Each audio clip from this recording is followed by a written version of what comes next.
Bonjour Sylvie. Bonjour. Peux-tu nous présenter ta proposition de massage intuitif et surtout à quoi fait référence le mot intuitif, s'il te plaît? Avec plaisir. Le massage intuitif que je propose peut s'adresser à tout un chacun. On est d'accord que que je peux le proposer à des enfants, à des adolescents, des adultes, ainsi qu'à des personnes âgées. C'est vraiment un massage très doux qui va s'appliquer à tout un chacun et qui va s'adapter vraiment à la demande de la personne, à ses besoins.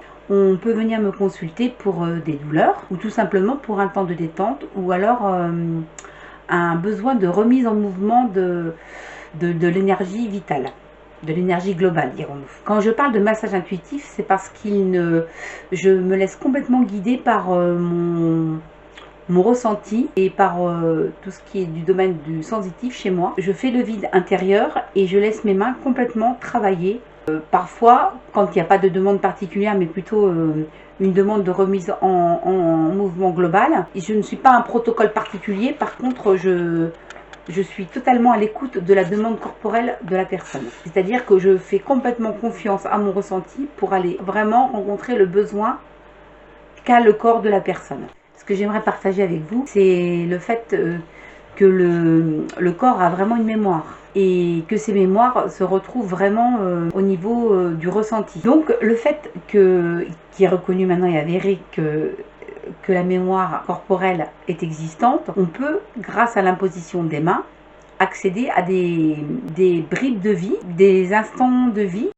L'ancienneté du blocage ou de la douleur n'influe pas sur la rapidité du déblocage. En fait, c'est plus ce qui va induire un lâcher-prise au niveau corporel sera relié à plutôt à la prise qu'à le mental. Ce que l'on recherche dans un massage intuitif, c'est l'apaisement, et puis bien sûr l'apaisement en général, mais aussi un apaisement de la douleur et une libération vraiment cellulaire. Contexte, pratiques-tu le massage intuitif? Alors, je pratique le massage intuitif à mon cabinet.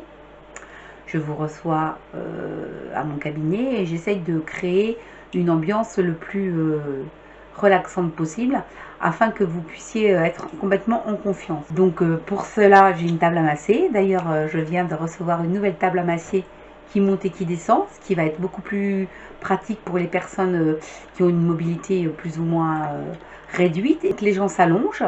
Sur cette table, je mets une lumière douce tamisée, une petite musique d'ambiance et moi, tranquillement, je vais poser mes mains sur vous et suivre les besoins de votre corps. Je peux également intervenir à domicile puisque j'ai une table à masser qui me permet de me rendre au domicile des personnes qui auraient éventuellement des difficultés à venir me rencontrer.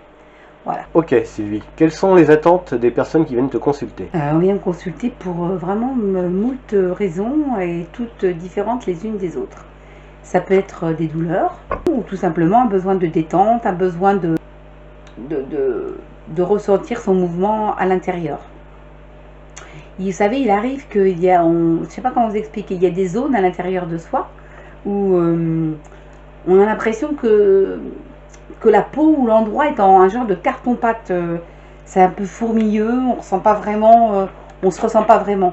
Dans ces endroits-là, le fait d'imposer les mains, et moi je demande évidemment à être guidée dans cette proposition et je mets vraiment mon intention d'aller vraiment descendre profond dans la matière pour remettre en mouvement, il arrive que justement, non seulement cet endroit-là les énergies circulent à nouveau, mais en plus que ça décristallise des émotions, parce que ça peut arriver qu'au cours d'un massage, on ait des larmes qui remontent, des images, des souvenirs, enfin voilà.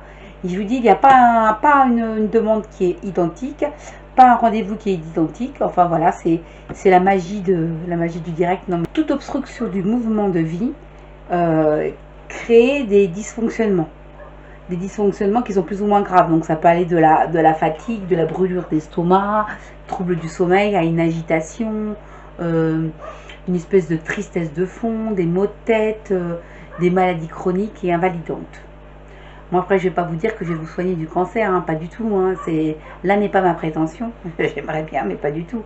Mais c'est plutôt, on travaille à une remise en mouvement du corps, qui lui, le corps sait très bien ce dont il a besoin et c'est quand même notre meilleur allié Et donc voilà, c'est vraiment recréer une espèce de dynamique entre tous les plans, le plan mental, émotionnel et corporel en vous-même. Sylvie, qu'est-ce qui se passe exactement pendant les massages intuitifs? Vous dire ce qui se passe exactement, c'est un peu compliqué, puisque tout est du domaine du ressenti et de l'intuitif. Ce que je peux vous dire, c'est que moi, je démarre toujours de la même façon. Je pose mes mains sur les épaules du patient. Et puis, j'attends de voir comment fonctionne le mouvement. Puisque le corps est régi par les 4 points cardinaux. Hein. Donc, je vois comment ça circule, comment ça fonctionne. Et je vois les points d'inertie. Donc, je pose mes mains et je vais induire parfois un mouvement là où il n'y en a pas, justement. C'est moi-même qui va induire un mouvement très léger, mais très subtil, hein, de façon à recréer les hauts-bas, les avant-arrière et les gauche-droite. En fin de compte, c'est l'énergie propre du corps. C'est un fonctionnement comme l'univers, hein, comme les marées, voilà. Le corps, il est vraiment calé, les cellules du corps sont calées sur l'univers. C'est l'infiniment grand et l'infiniment petit. Dans le corps, on peut retrouver tout ça. Qu'est-ce qui se passe réellement? C'est vraiment du domaine du subtil.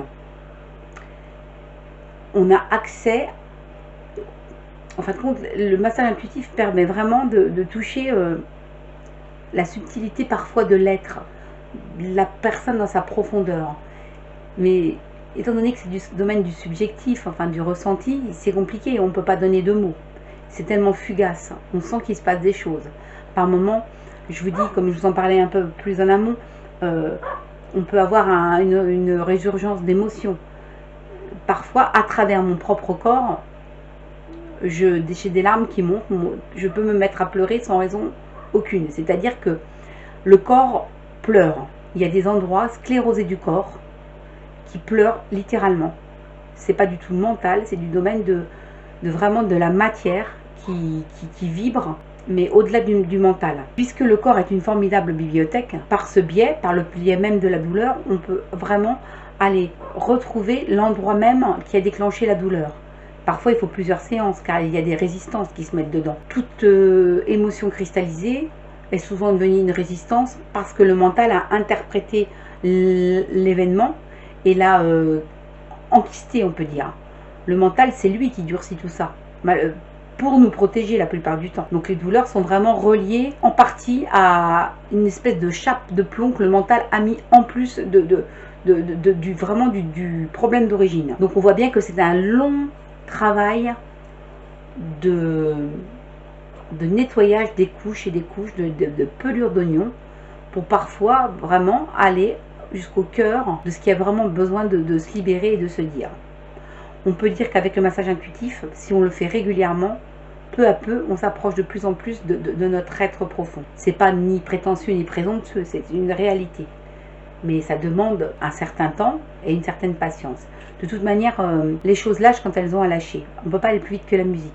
C'est-à-dire que parfois, nos résistances, nos blocages, nos douleurs sont carrément des protections qu'on a mis en place. Des choses pour se protéger, pour... voilà, c'est des choses qu'on a mis en place qui étaient là pour notre bien. La plupart du temps, de toute manière, notre système fonctionne très bien, notre corps fonctionne très bien. Il met tout en place pour nous protéger. C'est pour ça qu'on ne peut pas des fois lever les choses trop vite. Il faut c'est-à-dire que tous les plans doivent être d'accord.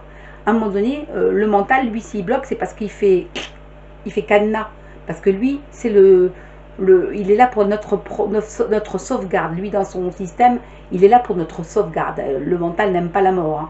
Pas moi non plus d'ailleurs. Mais du coup, il faut aller vraiment progressivement. Et c'est comme s'il fallait arriver à rendre tout confiant pour accéder à la conscience. Il y a vraiment une histoire de confiant. Il faut que tous les plans de l'être soient OK. Et donc voilà. Par contre, je voudrais que tu nous dises quels sont les profils des gens qui viennent te voir. Je suppose qu'il y a toutes sortes de personnes, de tout âge, enfin, tu dois vraiment avoir de toutes sortes de personnes, vraiment. Tu peux nous donner les profils comme ça, ou même nous donner un exemple, quelque chose qui a vraiment fonctionné sur quelqu'un. Oui, bien sûr, il y a des gens de tout âge, plus de femmes que d'hommes. Qu'est-ce que je pourrais vous donner, vous raconter comme retour? J'ai une personne d'une petite soixantaine qui est venue me voir pour des épines calcanéum, des problèmes au niveau du pied. hein, avec vraiment des douleurs assez gênantes. Et en fait, on a levé cette problématique, puisque cette personne me connaissait très bien, qu'elle était vraiment, je pense, en confiance. Ça a dû induire une espèce de réceptivité. D'ailleurs, cette personne est très réceptive à tout le travail corporel, hein. Les problèmes d'épine calcanéum ont été levés en 2 séances en fait. Et puis là, bah écoutez, je croise les doigts, je touche ma tête pour l'instant, peut-être plus d'une année de passé et tout va bien. Donc voilà. Ok, Parce que super. certainement Ouais. que c'était le moment et que les choses pouvaient vraiment se libérer. Ok, très bien Sylvie, très très bien.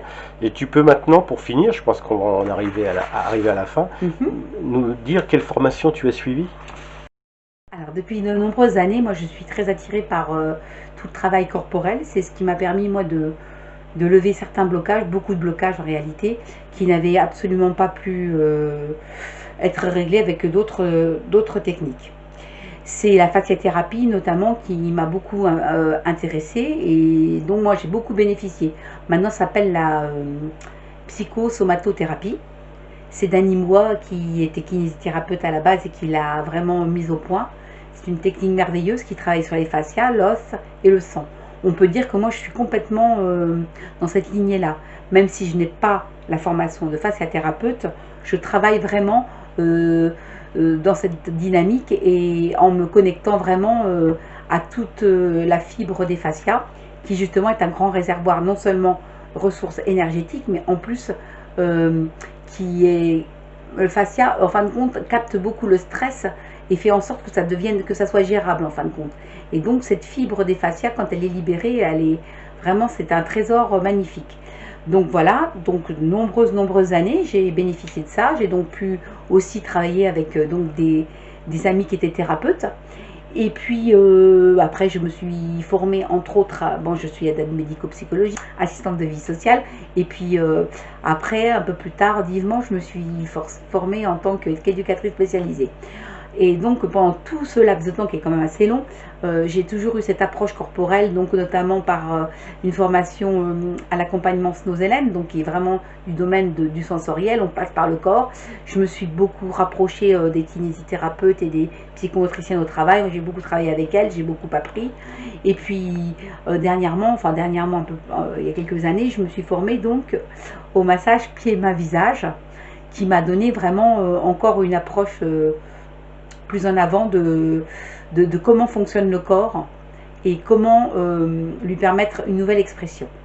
Voilà, tout est dit. Eh bien, Sylvie, je tiens à te remercier pour cette belle interview et j'espère bientôt pouvoir te revoir sur le net. Oui, bah, avec plaisir. C'est moi qui a pris un grand plaisir à répondre à toutes ces questions, hein. J'ai essayé d'être le plus clair possible. C'est pas toujours évident parce on parle vraiment d'un domaine qui est de l'ordre du subtil, donc il est difficile de quantifier et de donner vraiment des mots qui peuvent parler aux gens. Moi, je dis que la meilleure solution, c'est que les gens viennent me voir à mon cabinet et puis voilà, qu'ils bénéficient d'une séance. Ça peut être une très très belle aventure, Une belle expérience. une belle Ok. expérience. Donc voilà, écoutez, c'est sympa. Je suis heureuse d'avoir participé à cette interview. Merci Sylvie, au revoir. Merci beaucoup. Bonne soirée à vous.